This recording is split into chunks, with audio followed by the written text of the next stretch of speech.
Good morning, good afternoon, everyone, and welcome to the Premium Chocolate Knowledge Bites. I'm Silvia Perini, Global Category Manager for Premium Chocolate, and I'm here with Federica Vacchin, who's Presidenza Globale Tablets Category Manager. Over the next 30 minutes, we aim to take you through these three topics on the agenda. So first of all, we want to give you a good understanding of the tablets chocolate category, the size, the growth, the trends, and the competition landscape. Second, with Federica, we'll take you through the Ferrero premium proposition, so how we enter this segment in the market. And finally, we'll give you the guidelines in terms of activation to successfully land on shelf.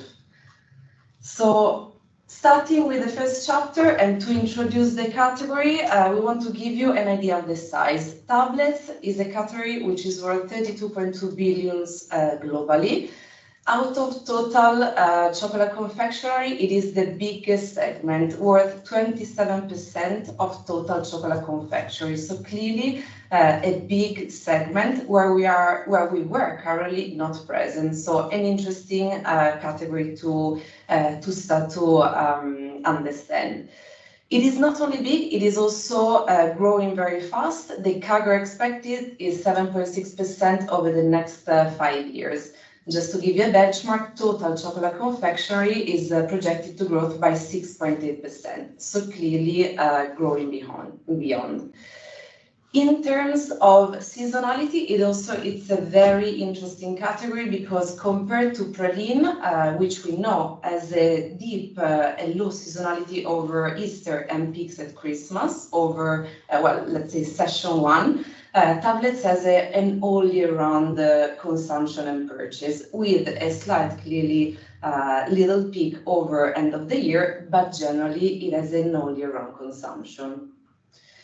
In terms of geographic span, we can see that Europe accounts for about 32% of total category sales, followed by international with Central South America and Russia, UK, APAC MEA with 26%, and North America worth 12%. If we drill down one step and we look at the key countries generating the sales, we've got US, which is the #1 country, worth 11% of the total global sales, followed by Russia, the UK, Germany, and Europe. So these are clearly the key countries generating most of the sales. In terms of players, when we enter and we look at the category, we immediately see that the market is very concentrated. The top 3 players account for over 40% of the total worldwide sales, Mondelez, Nestle, and Hershey, playing with both mainstream and premium brands. However, talking about premium, I would say that our #1 competitor in the market is Lindt, worth 7% of the total global sales. We displayed here some of the most relevant ranges, which have, with excellence, definitely a global scope. Lindt Création, they're really targeting Europe, but overall they've got a very and much broader range, which might be locally to the different countries. A few points that we want to mention about this player is that they're really established. They've been on the market for more than 100 years. They've got a lot of SKUs across all the different sub-ranges. They invest a lot in media, way more what we do being just entered in the market. So they've got a big share of voice. And finally, in the #1 market that we've just seen, so the US, they've also acquired Ghirardelli, making them a very big player in the #1 market. If we look at private label, it accounts for, let's say, just 8% of total sales, meaning that the tablets market, it is really a branded market. With this said, and having in mind the category dynamics, let me pass the word to Federica, who will take us through our proposition. Thank you, Silvia. Before entering into the details of the product itself, just a quick recap on the opportunity from a strategic point of view. First of all, as Silvia said, the opportunity in terms of business to cover this white space represented by the tablets category.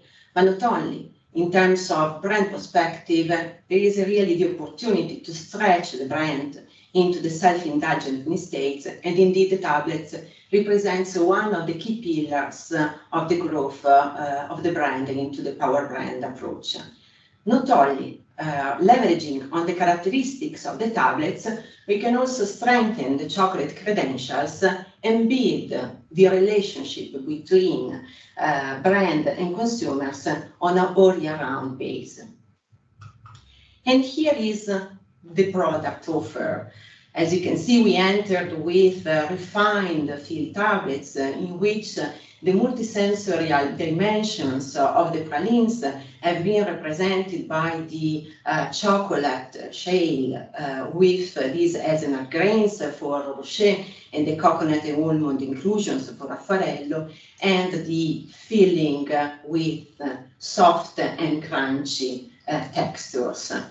We entered with the two brands with the 7 flavors in total, 5 for Rocher and 2 for Raffaello.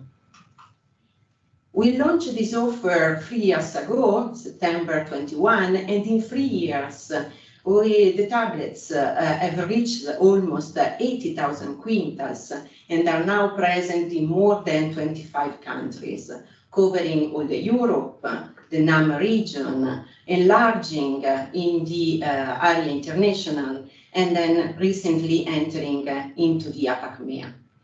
But where we are present with tablets, we have already seen very positive results in terms of contribution to the power brands. First of all, we can see that from 50 to 70% of the tablets consumers are new for the brand, and it means the tablets are adding a new user to the power brand. And even more, the ones that are aware of the tablets are saying that they feel the brand closer to themselves, and it means the tablets are building the emotional connection between brand and consumers. And again, if we enter into the details of the brand image, these consumers are saying that the brand is more modern, more suitable for self-treat, of course, and also is a more responsible brand. That is, of course, a strategic item nowadays. But as Silvia said, of course, this category is definitely competitive with the well-established and strong players. And they reacted really strong to the Ferrero entry in different ways. They increased the promo pressures. Of course, promotions are one of the market rules for tablets, but they increased even more. And of course, it impacted our price competitiveness. Not only, they launched new products, sometimes really targeting our offer. Some of them are not successful at all, but indeed they are increasing the innovation rate and they are expanding their range, targeting our offer. And in some cases, they have increased even more the media spending. We have here the case of the US, in which they are investing 5 times what they invested before, and 4 times what we are investing. And indeed, they can also leverage on the fact that they have a brand portfolio of for tablets that we still don't have. This situation is even more challenging in the mature European countries, where we saw that some of these players are really the heart of their business. And indeed, in these countries, we are more in a defense mode, while we can leverage on all the learnings that we have built up to now to expand our proposition in the new countries that are rolling out. But to enter more in details of the activation strategies, I leave the stage to Silvia. Thank you, Federica. And I guess now everyone is very familiar with the range. We understood the market, we understood our proposition, Next thing to do is how do we make sure that when we enter in the stores, we have all the tools to succeed. So I hope most of you are familiar with this. There are three key pillars to the SBD strategy in terms of execution. First of which is be there. We need to ensure that we've got the right tools in terms of consumer unit and trade unit to succeed across all the channels. Let's see how that plays for tablets. Well, we can see that at the very beginning, we launched with the first 4 rows. So the grams 90 times 8, times 18, times 16, 24, and the grams 90 times 3 for travel market. All these consumer unit and trade units enabled us to cover at best hyper, super, discount proximity and travel market, which were the focus channels at the very beginning of our tablets journey, covering, I would say, more than 95% of the total sales. Then, with 3 years down the line, we decided to increase our coverage, targeting the full channels. So we will, in 24-25, launch testing in the US, the grams 90 times 8 mixed trade unit, which will roll out industrially. And for club, we will go with 2 different offers, the grams 90 times 3 and times 6 for Mexico and UK first. This plan enables us to be present in all channels with the right proposition, so with the right to win on shelf, which stays our #1 objective when entering the markets. But not only, we also have a suite of tools that enable us to get visibility out of shelf.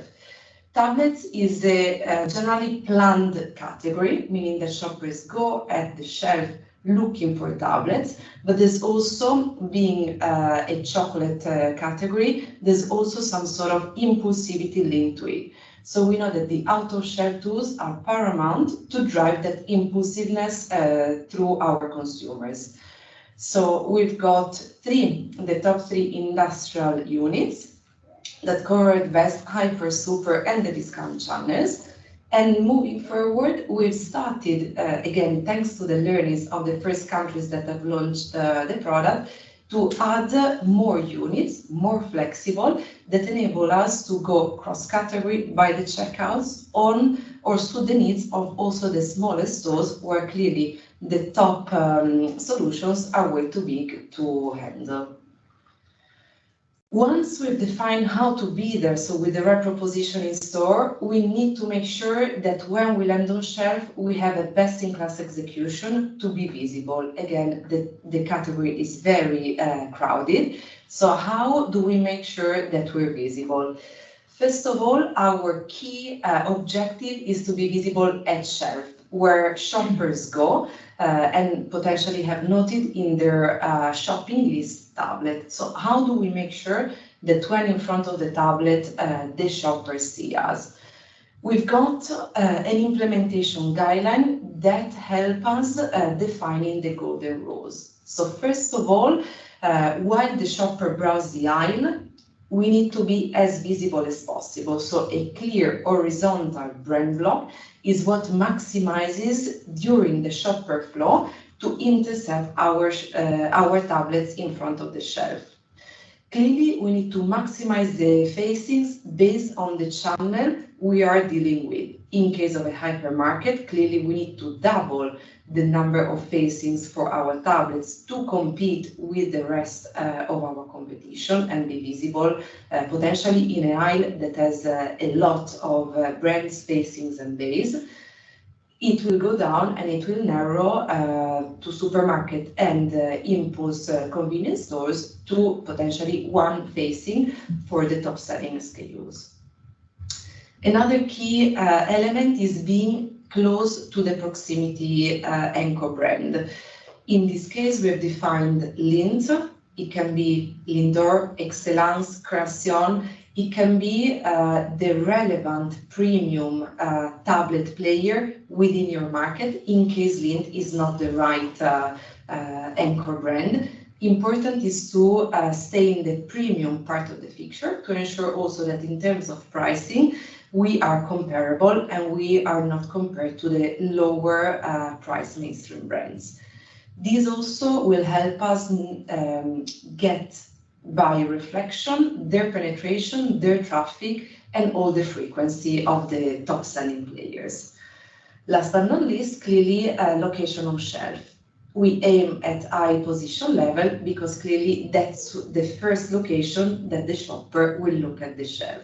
And generally, it's also where our key competitors, Lindt or the other premium brands will be positioned in the high or top level of the shelf. Here we've got a couple of examples of the great job, and we could have put many more pictures of all the countries are doing.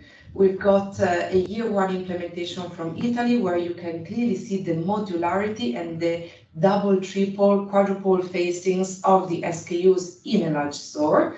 US delivering a clear one facing per flavor in a very crowded shelf. And we wanted to show Dubai and Mexico, and well done to them for landing a very great implementation. Dubai clearly leveraging a full bay, and Mexico at high level the full range of SKUs. Shelf is the objective number one, but we've got also a second target when we enter in store to again drive the impulsiveness of the purchase. The out-of-shelf displays are meant to be leveraged and used when shoppers, first of all, enter into the stores. This is generally the place where in session one or in the peak seasons, we would have the rest of our power brand. So it is very important for us to leverage as much as we can this location to be front of mind to the shoppers.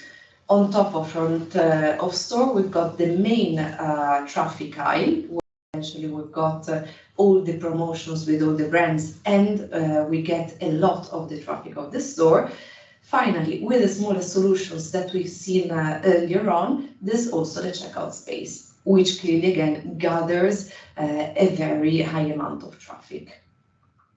Again, some examples just to picture you the success of some countries. We've got in Germany 2 full displays of tablets showcasing the full range. France, which managed to land in the seasonal aisles, again generating a lot of traffic. Poland, that managed in discounters to be at checkout in a mixed display. So this is another very smart way, whether the full industrial display is too much in terms of product holding, to land out of shelf with a mix of other products. And finally, well done to Travel Market with the iconic Grams 90x3 tablet that managed to leverage this great out-of-shelf space in the Paris airport. Finally, we get to our last pillar. So once we've got the right range and we land properly in and out of shelf, we also have developed some tools to ensure that the experience of shopper is memorable when they walk into the store. How do we do so? Trying to cover the full path of purchase from the outside, so in the car park via the billboard, to the store entrance, throughout the aisles via different assets, routers, and finally the shopping carts. Clearly, we don't expect all stores to have tablets developed across all these touch points, but what we want to give you is a suite of tools that enable you to cover as much as you can based on your local needs to maximize our visibility and potentially nurture that extra impulsive purchase of the shoppers. Again, some examples of how this got implemented across the world. So well done to you, to the UK at the car park. So as soon as shoppers land in front of the store, to remind them to purchase tablets. To Walmart in the US with the 4 ways getting a lot of stock and visibility in the hottest area of the store, managing really strong rotations of the product. And then very good and strong execution from Italy and France from the shelf via flags, toppers and the little teatrino developed by friends, where the pushing system won't allow them to have potentially the shelf strip. This is a really great way to intercept the shoppers while walking down the aisle. We talked a lot about the perfect execution, but as we can see, tablets is incredibly crowded. So one of the challenge is being findable and recognizable and ensure our visibility in a really big and complex and competitive shelf. So we want to leave you with a last message saying that we've got a strong range. We've got great assets to ensure that the activation is successful, but we want to do more. Once we've set the foundations right, our side, we are working, and we are working also thanks to all your learnings of the countries that have launched, to nurture also the countries that will launch with the right tools in terms of product innovations, recipes, the right communication, visibility assets, both on and out of shelf, and keep on strengthening all the power brand opportunities that we've got. So watch this space, because the brand that was launched 3 years ago is in evolution. I'm going to leave you with a few key takeaways of the session. Tablets is a big category, growing, but extremely crowded. We've got a strong proposition to enter with 2 brands in 7 flavors and expanding it in new geographies. And we've got, I think, clear the principles to ensure that we land successfully our tablets both on and off shelf. So I hope this was clear. I thank you for being with us, and don't hesitate to reach us in case of any questions. As a very last message, after this session, there's a very big and dense calendar of Great Knowledge Bites, and I recommend you to go on forward and subscribe to the next ones. Thank you very much for listening to us, and have a good day.